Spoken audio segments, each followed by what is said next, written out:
تو کیا اب اچھے خاصے اڑتے جہاز زمین پر آ گریں گے؟ کیا موبائل فون، ٹی وی اور کمپیوٹر سمیت ہر طرح کی الیکٹرانک ڈیوائسز پھٹنے لگ جائیں گی؟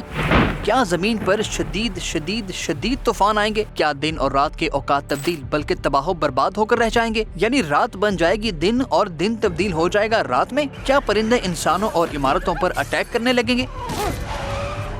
زمین کے گرد موجود اوزون کی تہ جو ہمیں سورج کی نقصان دہ شعاؤں سے بچاتی ہے، کیا وہ تباہ ہو جائے گی؟ اور کیا اس کے بعد زمین جل کر راکھ یعنی اچانک سے بھسم ہو جائے گی؟ آپ سوچ رہے ہوں گے کہ ہم ایسی باتیں کیوں کر رہے ہیں جو ہالی ووڈ کی فلم دی کور میں دکھائی گئیں۔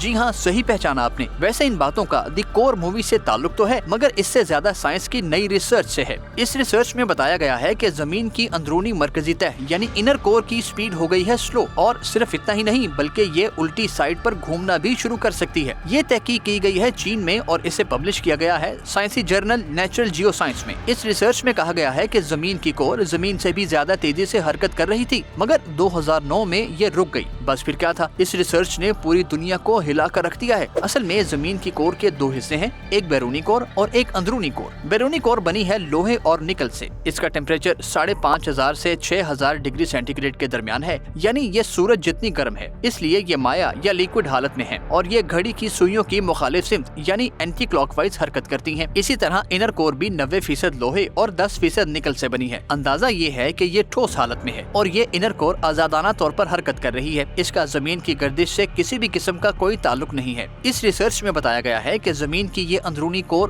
دو جانب حرکت کرتی ہے، مطلب کلاک وائز بھی اور اینٹی کلاک وائز بھی، بالکل اسی طرح یعنی جیسے واشنگ مشین کپڑوں کو کبھی ایک جانب گھماتی ہے تو کبھی دوسری جانب، اور دونوں جانب ایک بار گھومنے کو ایک سائیکل کہا گیا ہے۔ اس سائیکل کو مکمل ہونے میں 70 سال لگ جاتے ہیں، یعنی ایک بار انر کور گھومتی ہے دائیں سے بائیں اور دوسری بار بائیں سے دائیں جانب۔ کبھی اس کی یہ حرکت تیز ہو جاتی ہے تو کبھی سست ہو کر دوسری سائڈ پر گھومنے لگ جاتی ہے۔ 1970 میں انر کور کی یہ حرکت سلو ہوئی اور یہ اینٹی کلاک وائز گھومنے لگی۔ پھر 2009 میں اس کی حرکت سست ہوئی اور اب یہ کلاک وائز گھومنے لگ جائے گی، اور پھر 2040 میں یہ سائیکل مکمل ہو جائے گا، اور اس کے بعد پھر سے ایک نیا سائیکل شروع ہو جائے گا، بالکل ایسے ہی جیسے دن کے بعد رات اور رات کے بعد دن آتا ہے۔ یہ سلسلہ چلے جا رہا ہے۔ خیر، اندرونی اور بیرونی کورس کی اس حرکت کی وجہ سے زمین کا میگنیٹک فیلڈ بنا ہوا ہے، اور اسی کی وجہ سے ہم بھی سمتوں کا پتہ چلاتے ہیں اور اپنے نیویگیشن سسٹم کی مدد سے پرندے اور جہاز وغیرہ بھی۔ اور جناب، اسی میگنیٹک فیلڈ کی وجہ سے ہماری زمین سورج کی نقصان دہ شعاؤں سے بچی رہتی ہے۔ مگر ذرا رکیے تو، ایسا ہو سکتا ہے کہ زمین کی انر کور کی اس حرکت سے دن اور رات کے اوقات میں معمولی تبدیلی آ جائے،